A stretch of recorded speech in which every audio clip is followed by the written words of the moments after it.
ahari rero nawe twifurije amahoro y'Imana, ariko n'ubundi ntago naje njyenyine, twazanye n'abandi bakozi b'Imana bankikije hano, murababona harimo urubyiruko. Ngira ngo kuwa gatandatu ubushize, ubwo kuwa kabiri ubwo twari turi hano, Pasiteri Nkuba twari kumwe na Nkuba na Ntamujinya, hari ikibazo yabajijwe agenda atagisubiza kubera umwanya muto. Uyu munsi Pasiteri uri bugisubize? Ndagisubiza rwose. Imana iguhereze umugisha cyane. Hanyuma rero uko turimo twigisha ku muco n'uburere mbonera gihugu, ubwo hazamo urubyiruko n'abana n'umuryango nyirizina, kuko topic yacu isa naho ireba ku muryango n'umuco. Umuryango n'umuco rero ni ikintu utavangura, ni ikintu kibumbiye hamwe. Uyu munsi rero twabatumiriye urubyiruko ruri muri ubu butumwa bwiza kandi bakora irivuga butumwa duhuriyeho twese. Twifuje yuko aza kuza nawe muri ubu butumwa twakoraga. Yagize icyifuzo kinini cyane, aravuga ati ndi umukozi w'Imana, mbwiriza ubutumwa bwiza cyane cyane mu rubyiruko, hari na byinshi tuza kumwungukiraho. Tuguhaye ikaze. Murakoze. Mbere na mbere mbaje kubasuhuza mu izina rya Yesu. Imana iguhereze umugisha cyane. Arakoze kubasuhuza. Ubwo mukanya turabakira babibwire nabo tugiye kuba turi kumwe muri iki kiganiro cy'umuco n'umuryango kuri televiziyo Yongwe TV. Nk'ibisanzwe rero murabizi ko mumenyereye guhamagara mu minota ya nyuma yo gusoza ikiganiro, ariyo dufunguraho kwitaba telefoni kugira ngo tutarogoya ubutumwa bwiza buba bwagenwe ku bantu bose uno munsi wa none. Nomero ni ya yindi, ni 0788 47 83 kuba dukurikiye mwese murayibona kuri ekara zanyu, kugira ngo nonaha tuba turi bwakira ubutumwa rwose, twandikiye ubutumwa bugufi ku nsanganyamatsiko tuba turi buganireho n'umunsi wa none, cyane cyane ishingiye ku gisubizo Pasiteri Nkuba ari buduhereze cyo mwamubajije. Reka rero mbakire niyegereze abadukurikiye hirya no hino, nk'uko nabivuze mu ntara zigize igihugu cyacu cy'u Rwanda uko ari enye: Iburasirazuba, Iburengerazuba, Amajyepfo n'Amajyaruguru, ndetse na hano dukorera uyu murimo mu mujyi wa Kigali, yewe n'ibihugu duturanye byinshi baradukurikiye. Yongwe TV igera ahantu hanini, n'abantu benshi badukurikiye uno munsi wa none. Mbahereza ikaze muri iki kiganiro. Reka ntangire rero nk'ibisanzwe mbaza Pasiteri Nkuba, mbere yo gusubiza igisubizo wabajijwe nuko uri buganiriza abantu, wabanza ukaduhesha umugisha umutangira ikiganiro cyacu. Nibyo ndagira ngo tubanze dusenga Imana tubone gukomeza gahunda.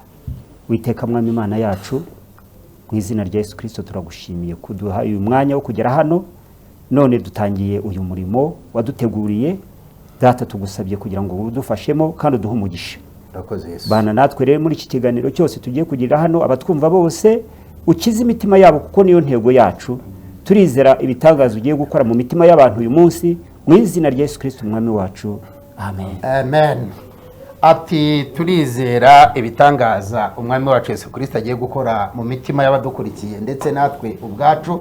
Murumva rero ko mushonje muhishiwe byinshi, haba mu mukozi w'Imana Pasiteri Nkuba Godfrey. Reka tubanze tumwakire asuhuza abantu, hanyuma ari bugira akanya ke. Murakoze cyane. Ndabasuhuza mwese inshuti zanjye, inshuti z'iki kiganiro. Ndabasuhuza abantu mwese bo mu Kidudu ku itorero ryacu, abo mu Kibimba, abo ku Mutembo n'ahandi hose dufite amatorero. Inshuti zacu mwese, abo mu Bugesera bambwiye ko mu nyumva rwose, ibyo namwe turabibashimiye kandi turabasuhuza. Turasuhuza inshuti zacu za Cyarubare, nabo bavuze ko batwumva, abakanyetonga, Kiburara aho ntuye. Mwese inshuti zanjye na hano i Kigali, abanyumva bose no mu ntara zose z'igihugu, no kuri mwese ndabashuhuje. Uko muri mwese, Imana ikomeze kubarinda. Turakomeza mu kanya. Imana ibahe umugisha. Imana iguhe umugisha cyane. ariko uti wagiye mu bihugu hose nagiye Kuki rwose nta bantu ushuhuje muri biriya bihugu ntabwo mwari mubanye neza yo twari tubanye n'ukuri nta kibazo hirya no hino turaza kubivugaho umwuka w'Imana uko yakuyoboye nuko kandi umwuka niwo mugenga. Hanyuma iburyo bwanjye murahabona umwana muto, ni umukozi w'Imana, ari muri uyu murimo ariko hari ibyo amenyerezwamo byinshi cyane. Uti Cedric tuguhaye ikaze usuhuza abantu bibwire ubabwira aho turutse, ese n'iki kikugenza kuri televiziyo Yongo, turakwakiriye.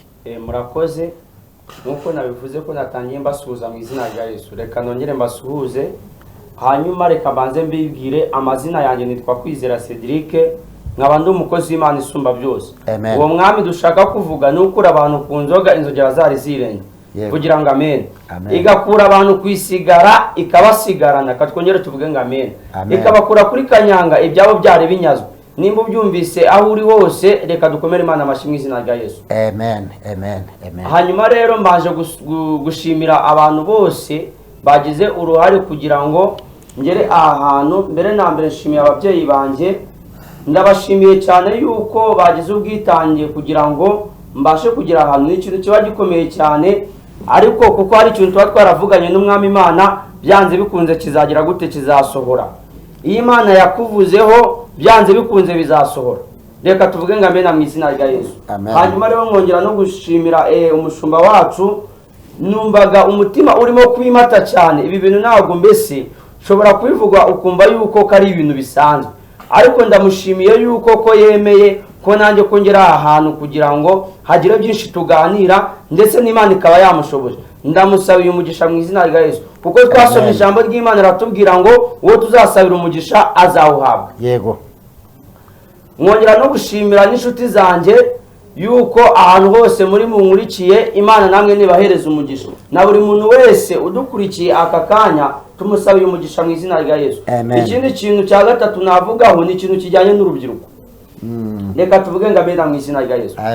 Iki kintu kijyanye n'urubyiruko, mbese nanjye ndi mu bantu, ndi umwana pe, ntabwo ndi umuntu mukuru, ariko mwibuke ko Imana yatoranyije Dawidi ikamugira igikomerezwa mu bantu benshi kandi batandukanye, ikamwicazanya n'abantu basa ndetse n'abantu badasa. Katuvuge ngo amen. Ikamwicazanya n'abantu bavuga ikirimi kimwe ndetse n'abandi batavuga ikirimi kimwe. Katuvuge ngo amen. Hanyuma rero iki kintu cy'urubyiruko nimo ndagira ngo tukivugeho mu minota itarenga 2 yonyine. Ndagira ngo gwera uyu munsi nk'uko nanjye byashobokeye, buri mubyeyi wese ufite umwana we nagerageze amuzana imbere y'Imana, kuko ahantu twaje gusanga ari aho gukirira, ahubwo ntabwo ari aho gupfira. Aka kantu ntabwo mukumvise. Twaje gusanga ahantu kuba turi imbere y'Imana naho gukirira, ahubwo ntabwo ari aho gupfira. Ntabwo ari aho gupfira. Reka tuvuge ngo amen. Rero niba ufite umwana wawe, gerageza umuzane imbere y'Uwiteka kugira ngo agire ibintu ahindura ku buzima bwe. Bashobora kuba hari umwana, reka tuvuge ngo nka mayibobo kugira ngo mubyumve neza. Umuntu wese urimo kudukurikira, reka tubashe kubivuga gutyo kugira ngo abyumve neza. Icyo kintu ni ikintu mbese kitumvikana neza ndetse kitanameze neza, ariko Imana yagutoranyije mu bayo. Nka cyagiye Imana itoranya Dawidi ikohereza Samweli akagenda kureba Yesayi, agiye kumureba akareba abavandimwe be bose ngo arebe yasiga amavuta. Imana ikamubwira ngo nazenguruke mu bavandimwe be bose, akaburamo n'umwe. Katuvuge ngo amen. Amaze kuburamo n'umwe, Imana iramubwira ngo nagenda arebe undi usigaye. Abaza Yesayi, aramubwira ngo ariko undi usigaye arimo araragira inama. Maze Samweli aravuga ngo nta wundi muntu uri bugire ikintu na kimwe afata, nta wundi muntu uri bugire ikintu na kimwe ari bukoze mu kanwa mbere yuko Dawidi aza. Maze ngo baramutegereza araza, ngakiragera ngo Imana ngo ibikoze kuri Samweli. Katuvuge ngo amen. Imana ngo ibikoze kuri Samweli, iramubwira ngo uyu niwe nashakaga gusiga amavuta. Reka nawe mubo Imana yatoranyije nawe gutoranya. Ureke kugenda ahubwo uzi imbere y'Uwiteka kugira ngo agire ibintu ahindura ku buzima bwawe. Reka urubyiruko dukomere ku Mana. Reka urubyiruko tugendane n'Imana, kuko Imana yaravuze ngo nimwivanga mu byanjye nanjye nzaza nivange mu byanjye. Katuvuge ngo amen.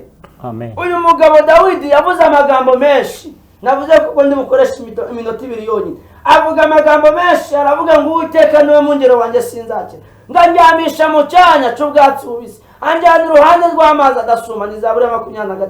Anyobora inzira yo gukiranuka ku bw'izina rye. amen.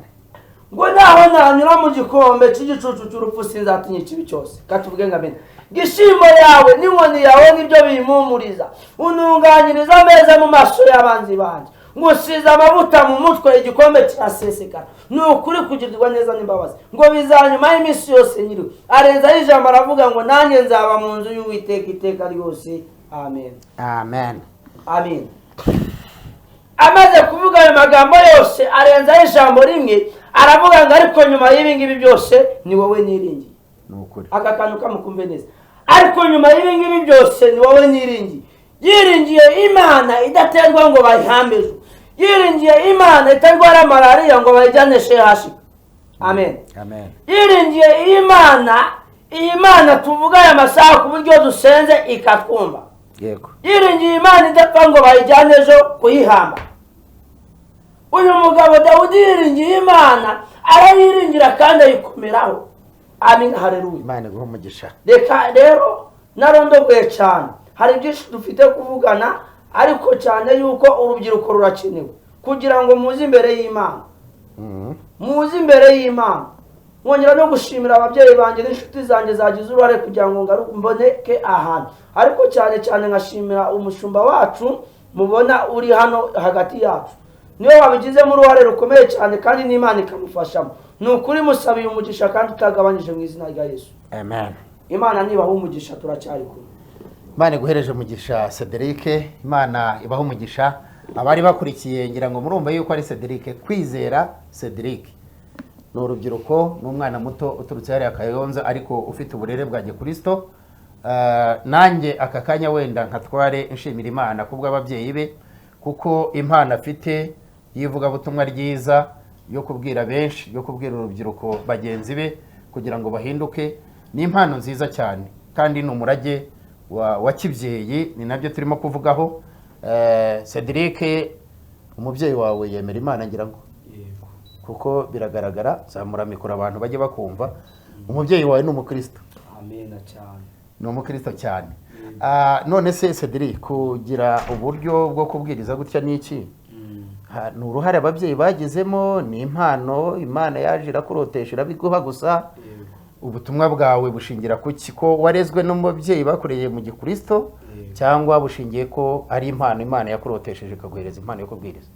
Umuyobozi wacu cyase umushumba wanjye ari nawe watwise avuze ijambo ryiza. Reka mbanze mbasubize.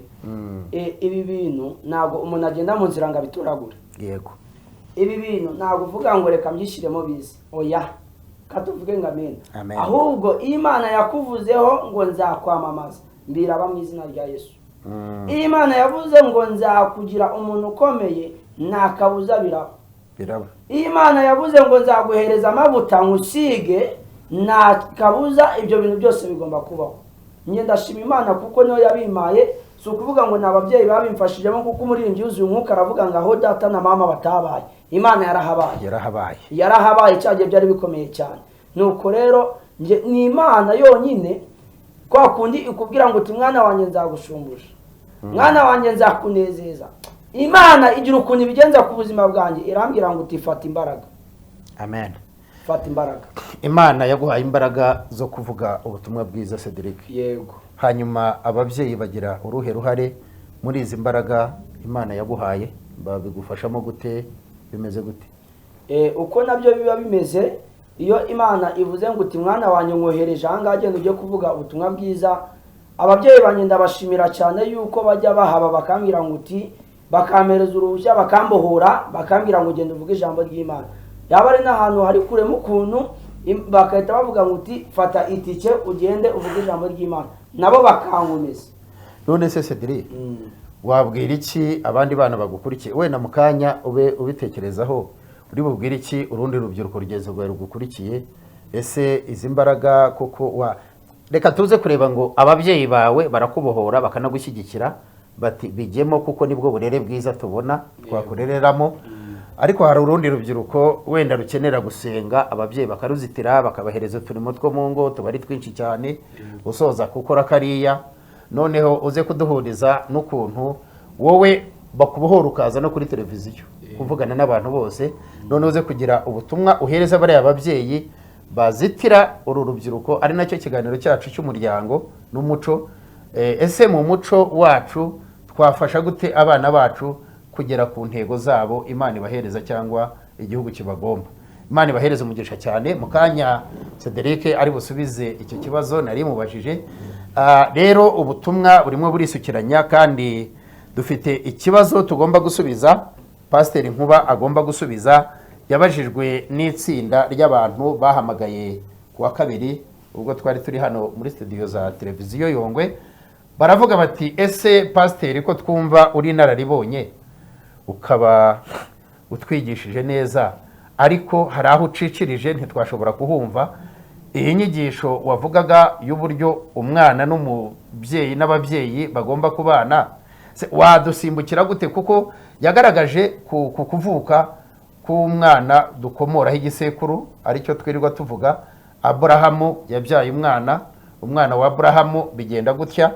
Noneho haza kubamo ikibazo, baravuga bati ese wadusanishije cyangwa ukadusobanura neza kuvukana kw'abavandimwe babiri Gahini na Abeli bihura gute no kuvuka kwa Yesu? Gahini na Abeli na Yesu, ni ukuvuga ngo bakubajije ku kibazo cy'abavandimwe babiri, Adamu, Gahini na Abeli, uburyo bavukana igisanira cyabo, noneho bakavuga ko wakibahuriza na Yesu. Hano harimo ibintu bibiri ngira ngo mbona, kuko buri wese afite umwihariko we kuri aba bantu nubwo inzu bakomokamo ari imwe.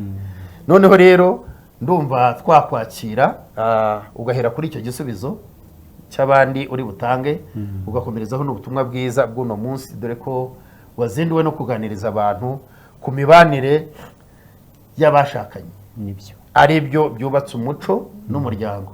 Kuko uyu muryango turimo kuvugamo wamaze kwatakwa, wamaze kugira virusi wakiriye kandi itari nziza, ari nayo ituma tuza kuri televiziyo kugira ngo dufashe benshi, kuko tuba dusenga Imana iduhishurira, itwereka uburyo dushobora guhugura abantu bakareka amakimbirane yamaze kuzamuka cyane mu ngo cyangwa se mu miryango turimo kuvuga.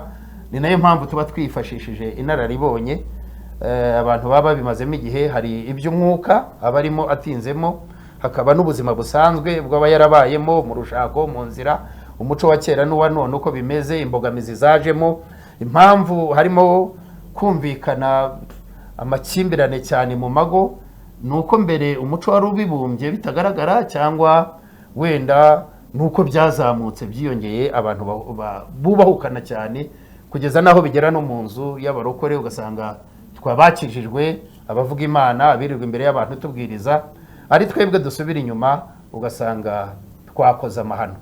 Ngaho turakwakiriye. Ubwo urumva hari ibibazo bibiri wabajijwe, hari icyo wabajijwe ugomba gusubiza, hari n'icyo nkubajije, kandi cyose kikirimo nyigisho imwe. Turakwakiriye Bwana Pasiteri Godfrey. Murakoze cyane mushumba. Yenda banza gushimira ababajije icyo kibazo, kuko bakurikiye neza inyigisho, kandi ngira ngo gusubiza ikibazo ndabanza gusubiza icyo mbajije, kuko ngira ngo nicyo kiri buduhe n'imbonerahamwe n'ibindi tugiye gusubiza. Mu by'ukuri abantu si uko umuco wari uhishiriye ibyo bintu gusa, ahubwo dukurikije igihe tugezemo cy'iterambere, tubisanishije n'ubuhanuzi bwa Yesu yagiye avuga ko abanzi b'umuntu bazaba mu rugo rwe. Buriya yararebaga agasanga isi turi kujyamo cyangwa se turi kuzamo tuyivukiramo izagenda irushaho kugenda itera imbere. Yagiye abyerekana, iyo usomye Matayo igice cya 24 ugasoma iki gice cyose kitwereka neza uburyo ibintu bizaba bimeze. Ubwo rero ngira ngo dukurikije uburyo iki gihe kimeze, birimo uburyo bwinshi. Harimo uburyo bw'ubukire buri kugenda bwiyongera ku isi, hakabamo kandi n'ubukene. Nubwo haza ubukire ariko hazamo n'ubukene, kuko urebye nk'abagenderaga ku muco wa kera bakaba batarize, muri iki gihe bafite ubukene, kuko nta mafaranga bafite. Noneho wareba ab'iki gihe nabo bize, ugasanga bareba ba se na ba sekuru bakabona baragayitse, bareba naho bavukiye bakabona ni habi. ibyo bigatuma rero umuntu arenga akisumbukuruza akavuga iryo ashaka ntiyite ku muco. Ariko ubundi umuco w'abanyarwanda ubundi busanzwe ni uwo kubahana. Nkakomereza ko rero ngenda kugusubiza cyangwa se gusobanura neza ibyaba abavandimwe babajije ku cya Kayini na Abeli ndetse na Yesu. Mu by'ukuri ndabanza kubibutsa nk'uko umushumba yabibukije ikiganiro twaganiriye ubushize, muzi ko twavuze ku bijyanye na Yesawu na Yakobo, imivukire yabo, ko habayemo ingorane hagati y'umugabo n'umugore batahuje ku bana, bigatuma umwana umwe ariganya undi, kandi bitewe n'uko ababyeyi batabivuzeho rumwe. Uyu munsi turareba ku kirero, ngira ngo urubyiruko mube hafi, tugiye kureba kuri aba bana, imiterere yabo, imivukire yabo. Ese mbere yabo bo habanje iki? Adamu na Eva muzi ko ari bo batubanjirije, nibo bakurambere bacu. Ariko Adamu amaze koshywa n'umugore kurya ku giti Imana yababujije, bakabona bambaye ubusa. Izo zabaye ingaruka, kuko Adamu yahawe itegeko n'Imana ko atazarya ku giti Imana imubujije. Ariko noneho Eva nawe yumvira andi majwi. Burya umugore n'umugabo bakagombye kumva bimwe, bagatekereza bimwe, ndetse bakajya inama. Eva yariye ku giti atabanje kugisha inama umugabo, yumvira inzoka arya ku giti. Noneho Bibiri twereka ngo ahaho n'umugabo we ariye, babona bamba busa, bizana ingaruka mbi, bibazanira kwirukanwa mu Edeni, batangira gucumura ku Uwiteka. Ibyo rero byabaye karande, aho tugiye kureba mu ijambo ry'Imana ingaruka zabibayemo kuri aba bavandimwe abana babo babyaye. Aricyo kibazo mwabajije kijyanye n'ibya Kayini na Abeli, ndetse turaza no kureba ku bya Yesu dukurikije ijambo ry'Imana, kuko ijambo ry'Imana ni ryo muyobozi, kandi nicyo kintu twubatseho cyane, gusobanurira abantu ibyanditswe byera kandi tubaganisha ku muco, kuko ubukristo budashingiye ku muco nanone twabwiye ko ubwo bukristo buba bupfuye. Ni ukuvuga ngo umuco w'igihugu, nk'uko Abisirayeli nabo kubaha Imana kwabo kwagendanaga n'umuco wabo, no mu Rwanda umuco wacu ukwiye kujyana n'ubukristo kugira ngo haboneke uburere, haboneke umuco, bityo bibyare ubukristo, bibyare kuzajya mu ijuru. Itangirira igice cya 4 duhereye ku murongo wa mbere, umutwe w'amagambo uravuga ngo ibyerekeye Kayini na Abeli. Tugiye gusoma twumve ikiganiro gito kuri aba bana. Ndaza kubabwira rero uburyo iki kibazo giteye. Kandi uwo mugabo atwika Eva umugore we inda, abyara Kayini, aravuga ati mpeshejwe umuhungu n'Uwiteka. Arongera abyara Abeli murumuna wa Kayini. Abeli aba umwungeri w'intama, Kayini aba umuhinzi. Bukeye Kayini azana ituro ku mbuto z'ubutaka ngo aziture Uwiteka. Abeli azana ku buriza bw'umukumbi we no ku rugimbu rwawo. Uwiteka yita kuri Abeli no ku ituro rye, maze ntiyita kuri Kayini n'ituro rye. Kayini ararakara cyane, agaragaza umubabaro. Uwiteka abaza Kayini ati niki gitumye kikurakaje, kandi niki gitumye ugaragaza umubabaro? Nukora ibyiza ntuzemerwa, ariko nudakora ibyiza ibyaha byitugatugira ku rugi, kandi ni wowe byifuza, ariko ukwiriye kubitegeka. Kayini abibwira Abeli murumuna we, kandi bari mu gasozi. Kayini ahagurukira Abeli murumuna we aramwica. Uwiteka abaza Kayini ati Abeli murumuna wawe ari he? Aramusubiza ati ndabizi se, ndi umurinzi wa murumuna wanjye. Aramubaza ati icyo ukoze icyo ni iki? Ijwi ry'amaraso ya murumuna wawe rirantakira ku butaka, noneho uri ikivume ubutaka bwanga, bwasamishije akanwa kabwo kwakira amaraso ya murumuna wawe. Ukuboko kwawe kwavushije, nuhinga ubutaka uhereye none ntibuzakwerera umwero wabwo, uzaba igicamuke n'inzererezi mu isi. Kayini abwira Uwiteka ati igihano umpaye kiruta icyo umuntu yakwihanganira. Dore unyukanye uyu munsi ku butaka, none no mu maso hawe nzahahishwa, nzaba igicamuke n'inzererezi mu isi, kandi uzambona wese azanyica. Uwiteka abwira Kayini ati nicyo gituma uwica Kayini azabihorerwa 7, kandi Uwiteka ashyira kuri Kayini ikimenyetso kugira ngo hatagira umubona akamwica. Imana yacu ishimwe cyane. Amen. Aya magambo dusomye arimo ngira ngo ibika cyangwa se ingingo zigera kuri 7 umuntu yabanza agatekereza. Ingingo ya mbere ni imikorere inyuranye y'abana. Mu by'ukuri aba bana twumvise imikorere yabo mu ivuka ryabo, umwe yari umuhinzi undi akaba umworozi, ariko mu gihe baturaga amaturo buri wese yazanye ku byo yakoraga.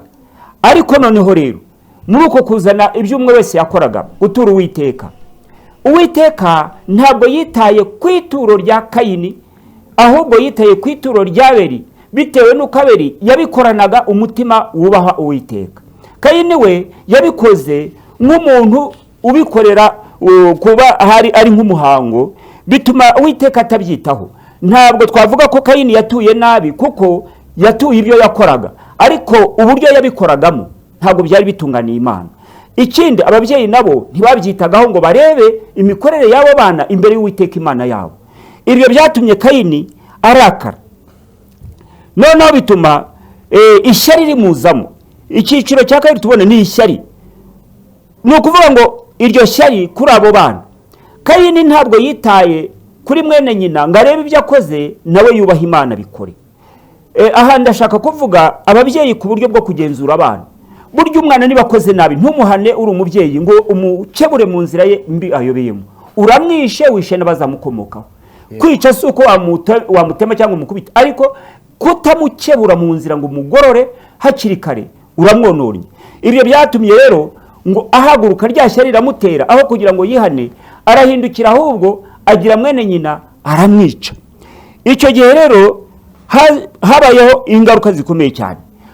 Ikintu kibabaje giteye agahinda, harimo ikintu cyitwa kwirengagiza. Kayini yarabajijwe n'Uwiteka, aramubaza ngo murumuna wawe Abeli ari hehe? Aramusubiza ngo ndabizi se, ndi umurinzi wa murumuna wanjye. Aha ndashaka kubwira urubyiruko ndetse n'abandi bantu mwese mu nyumva, kwirengagiza ikintu uzi ko wakoze icyaha, uzi ko wagize nabi, haba mu itorero, haba mu gihugu, haba mu muryango, aho uri hose uzi ko wakoze icyaha, wakibazwa ngo ntabwo mbizi. Ese ko hakana ngo ntubizi, ni Imana ntibizi se? We wagira ahantu ushobora. Ubu reka mbabwire ikintu gisa n'itangazo. Muri iki gihugu cyacu dukurikije ibyabaye, hari indwara zigiye kuzahaza abaganga batazashobora kuvura. Kubera iki? Hari umuntu ushobora kuba yarisha umuntu ntabivuge, ntabone nakanya ko kubyihana, bikabibanga rye kuko ubuyobozi abaturage ntibamumenye, ariko kuko yamenye amaraso, ayo maraso aharyamye arasinzira, ayo maraso akibirindura imbere ye. Ibyo bizana umutima kurwara, noneho bigatuma ajya kwa muganga, babaganga bakabura indwara kuko ntabwo bamenye ibanga rimurimo. Ariko uwamaze kubigaragaza kabona nubwo yaba yarabihaniwe, uwo nguwo yarakize, kuko umutima we ntushobora kongera kubimugarurira imbere. Icyamenyekanye ntabwo kiba kikisha isuka. Haleluya, amen. Icyo kintu mucyumve neza nk'Abanyarwanda, kandi ibyo ndabizi ko bihari. Hari benshi bameze batyo, batigeze bigaragaza, batigeze bamenyekana, ariko barimo baravamo ibisazi. Suka basara bose ariyo mpamvu, ariko harabu uzasanga hari inkomoko y'ibyo ngibyo, akaba yarabuze ahabyihanira. Nge nakugira inama gusanga umushumba wawe ukamugira inama. Nge hari benshi nagiye ngira inama, ngira ngo Abanyabugesera bo barabizi, nagize igikorwa kinini cyane cyo kugira abantu inama, kandi abihannye bose hari n'uwari wavuga ngo ni sida, ariko amaze kwemera ko yakoze icyaha byatumye akira, uyu munsi ni muzima arikorera. Ibi rero byo kwirengagiza kwa Kayini byakomeje no muri iki gihe cyacu. Kayini ati urambaza ndabizi se, ndi umurinzi wa murumuna wanjye. Iryo si ijambo ukwiriye kubwira ukuyobora. Turabizi ko hajeho ubushizi bw'isoni. Umuyobozi, umupasiteri se cyangwa se abayobora igihugu cyacu, ugasanga umuntu yabaza ati ibi bimeze bite, ngo ibyo ntubimbaze. Ibyo rero ni ukwirengagiza ibyo umuntu azi, kandi ntabwo byubaka ubugingo bw'umuntu. Ikindi nashobora kukubwira ni uburyo bwo guhanwa. Uwiteka amaze kubona ko Kayini yacumuye, aramubwira ati kugeza ubu ngubu wowe ubaye igicamuke, ubaye inzererezi. Reka mbabwire, icyaha gikomeye cyane ni ukumena amaraso ya mugenzi wawe. Ntabwo ari byiza, aho wajya hose amaraso akugenda inyuma, byanze bikunze. Igikwiriye ni igikirere, nuko wakwihana. Buriya aba bana babanye nabi kandi arabavandimwe. Reka mbabwire nk'Abanyarwanda, Abanyarwanda tuvuga ururimi rumwe. baravuga ngo Imana yirirwa ahandi igataha mu Rwanda. Mu by'ukuri igihe nyandeba nkasanga u Rwanda ni igihugu, mu bihugu nagenzemo by'abaturanyi nasanze hari indimi nyinshi. Nagenze mu gihugu cya Kongo, ngenda mu gihugu cya Uganda, ahandi nagiye mparebesha amaso, ariko nasanze bavuga indimi zitari zimwe. Ariko mu Rwanda navuye ku mupaka wa Rusumo ngera ku mupaka wa Cyangugu, nsanga abantu bose bavuga kimwe. Ntabwo rero ni icyerekana ko Abanyarwanda ari bamwe, dukomoka kuri Kanyarwanda. Burya nta muntu wakagombye kwica undi mu Rwanda kuko turabavandimwe. Ariko kubera iyo mpamvu rero birakorwa kuko abantu batubaha Imana, birakorwa kuko abantu batemera itegeko Imana ibaha, ndetse ntibemere n'umuco w'ababyeyi babahanura. Icyanyuma babwira, ntabwo gukora nabi bituma umuntu adahanwa. Iyo hanwe ikibujijwe ni igiki? Burya Imana ntabwo yanga umunyabyaha. Kayini amaze kubona hanwe, Uwiteka avuga ngo uzabigicamuke. Kayini yagize ubwoba bwo gutinya icyaha, nubwo atihariye, ariko yabaye nk'utinya ibyo agiye kubona. Hari benshi batinya ariko ntibareke ibyo bakoraga. Umuntu akavuga ati ninkora icyaha bazamfunga, ariko ntareke kurwana. Nese ararwana adashaka gufungwa, aranywa ibisindisha. Nkawe wa rubyiruko we, muvandimwe, uririrwa itabi bibi, ibiyoga bibi, uriroha mu kaga, none se kandi ugatinya gufungwa. Ibikuzanira igifungo nibyo uri guhamagara, ariko hakagombye kuyoboka Imana. Uwiteka aravuga ngo noneho Kayini mushyizeho ikimenyetso ntihazagire umuntu umwica. Igihe umuntu agitegereje kwihana, hagomba kubaho ikintu cyo kumurinda. Nababwiye ko dufite umukuru w'igihugu mwiza. Ubu ngubu hari ibintu yagiye akora ayobowe n'Imana, abantu ntibabimenye, kuko yakuyeho igihano cy'urupfu. Kwica si cyo gisubizo, ahubwo guhugura umuntu akamenya icyaha cye, agahanwa, akigishwa, akagaruka mu muryango nyarwanda. Ni byiza cyane. Ibi ni amahirwe akomeye mu gihugu cyacu. Ni kitwereka ko Imana idutoranyiriza ubuyobozi. Ndagira ngo nsoreze ku ijambo rimwe ryanditswe muri Yohana ku bya Yesu, ibyo nababwiraga ku bya Kayini na Abeli, ishyari ryabo n'ingaruka zabyo. Ariko Imana yahagaritse kwicwa kwa Kayini igira ngo itegereze ko Kayini azihana. Noneho iyo tugiye mu gitabo cya Yohana, mu butumwa bwiza bwanditswe na Yohana, tuhasanga ijambo umugabo yavuze witwa Yohana mwene Zakariya. Hari ikintu yavuze ku gice cya 3. Ndagira ngo aha hantu tuhitegereze turebe, murebe icyo ijambo ry'Imana rivuga muri ubutumwa bwiza 3 umurongo wa 2 kugera ku murongo wa 6. Hatubwira ngo iki? Yesu aramusubiza ati, ni ukuri ndakubwira yuko umuntu utabyawe ubwa kabiri atabasha kubona ubwami bw'Imana.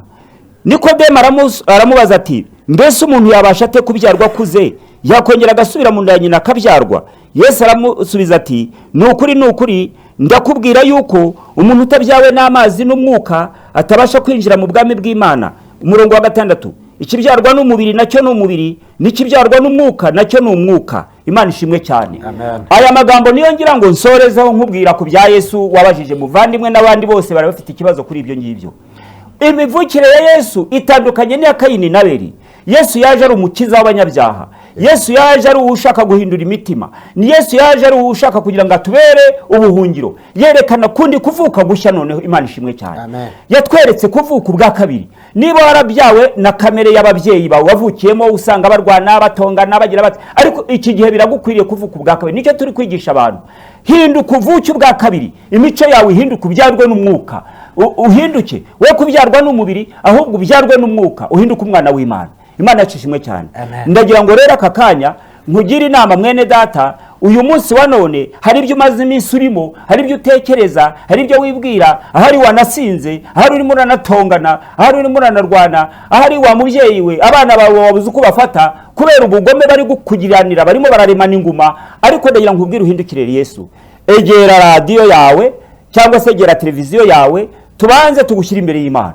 Kandi dufite hano umushumba wacu agiye kugusengera Imana. Uhinduke ugire umuco mwiza w'Abanyarwanda, uhinduke uba umwana w'Imana, uvuke ubwa kabiri. Imana yacu ibaho umugisha. Reka umushumba wacu abasengere. Urakoze cyane Pasiteri Nkuba, Imana imuhereze umugisha. Kuba dukurikiye mwese, yagiye aganira amagambo meza y'ubutumwa bwiza kugira aho dushoreje mu butumwa bwiza bwa Yohana. Pasiteri, hari abanditse kuri telefoni bagira ibibazo babaza, ariko mbere yo kubakira tugeze muri ka kanya keza bwo kwakira amatelefoni, ibitekerezo byanyu, ibyifuzo byanyu, kuko iminota ye ntihagarara ibirimo kwirukanka. Hanyuma abadukurikiye rero tubahaye ikaze kuri wa murongo wa telefoni 0788 47 wahamagara, watanga igitekerezo, watanga inyunganizi.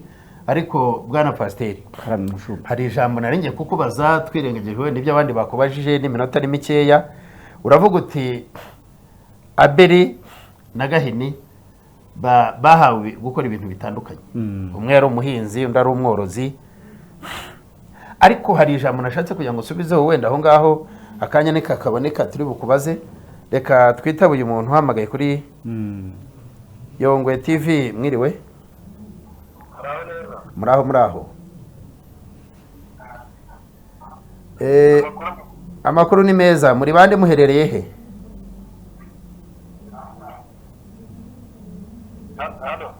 Alo, turakumva.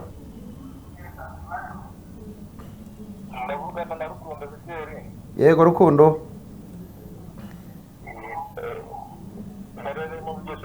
Yego Rukundo, uri mu Bugesera. Aho ngaho Pasiteri Nkuba yahakoze umurimo cyane. Yahakoze umurimo cyane rwose, tubihanika arimo ngo arategura kubasura, nawe arakumva. Yagusuhuza. Komera Rukundo we. Yego yo ni umuhungu wacu. Uyu ni umuhungu wacu, ni wa mukuru wanjye. Amen.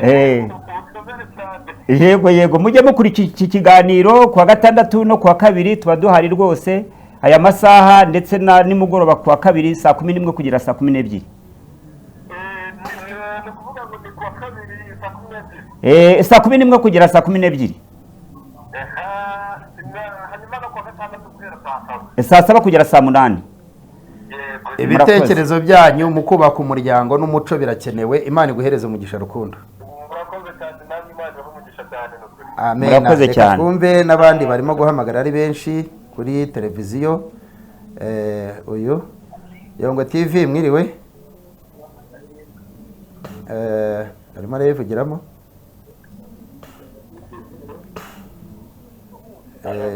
Aro. Muraho neza? Yego muri ga mwahererekanyije telefoni ngira ngo. Uwo ni umukristo wanjye. Muraho neza muri gande? Komera. Yego rwose. Twamushuhuje, Imana ibahereze umugisha. Nzabasura. Barakubaje ngo tuyihe ngo bazagusure. Muzansure ndi Kayonza cya Rubare. Yego. Sawa, mudusuze n'abandi bose. Sawa. Murakoze, reka twumve. Yego.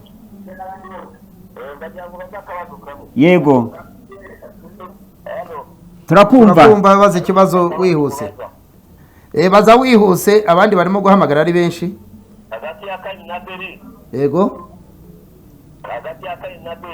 Yego.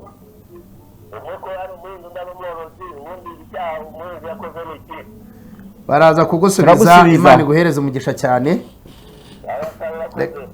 Reka twumve n'abandi.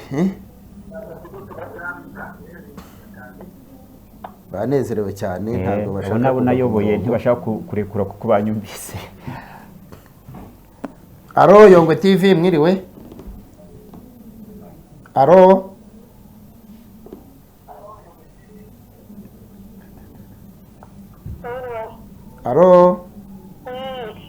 Mwiriweho? Ni meza. Muri bande muherereye hehe? Abantu telefone zirimo zirabyigana. Aro Yongwe TV, mwiriwe? Yego muri bande muherereye he? Mwiriwe neza. Yego.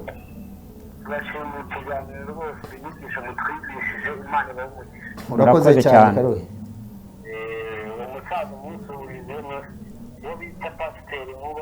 Yego rwose. Nkuba rwose arakumva cyane. turahareba urakoze cyane. urakoze ubwo mukomeze mujye inama ku muco n'umuryango n'ibibazo biwugarije n'ibyo tuba twaje kuganiraho. Imana ibahereze umugisha kudukurikira. namwe bari umugisha rwose. Amen. Reka twakire n'abandi, abahamagara ni benshi. Hari n'abanditse n'ubutumwa. ngira ngo kwandika ni byiza kuko turanabusoma iyo tuvuye hano tukazabasubiza. Ntabwo barekura. Yongwe TV mwiriwe. Mwatugezaho ubutumwa bwanyu ku buryo bwihuse, iminota yagiye. Muri bande muherereye he? Muravugana na Jean Pierre Rwamagana. Rwamagana Jean Pierre, Imana iguha umugisha. Yego twakurikiye ubutumwa bwiza kuri Yongwe TV. Yego. Ndabadushimisha ariko twajemo hagati twifuzaga kumenya byibuze aho mwaturangira muri iriya ahantu pasiteri wacu mwiza cyane yasomaga ku bijyanye n'inkuru ya Kayini na Abeli. Tangiriye igice cya kane uhereye ku murongo wa mbere. Yego. Imana iguha umugisha cyane kandi ni ikiganiro. Pasiteri wacu Imana imwe kurama. Murakoze cyane. Amen. Yego. Murakoze. Reka twumve n'abandi, abahamagara ni benshi ku murongo wa televiziyo. Yongwe TV mwiriwe neza. Aro. Iriwe. Yego yego mukomere. Iriwe. Biragusaba kwigirayo hirya gatoya.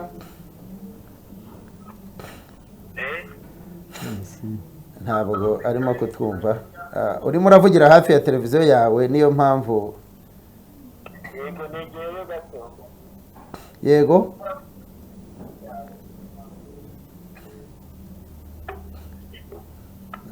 Barimo kutwumva. Reka dusoze. Abahamagara ni benshi, mukomeze mwandike. Ba Evariste bahamagaye banditse. Ubutumwa ni bwinshi, ariko reka mbabwire ko ikiganiro cyacu nakagaruka kirahari.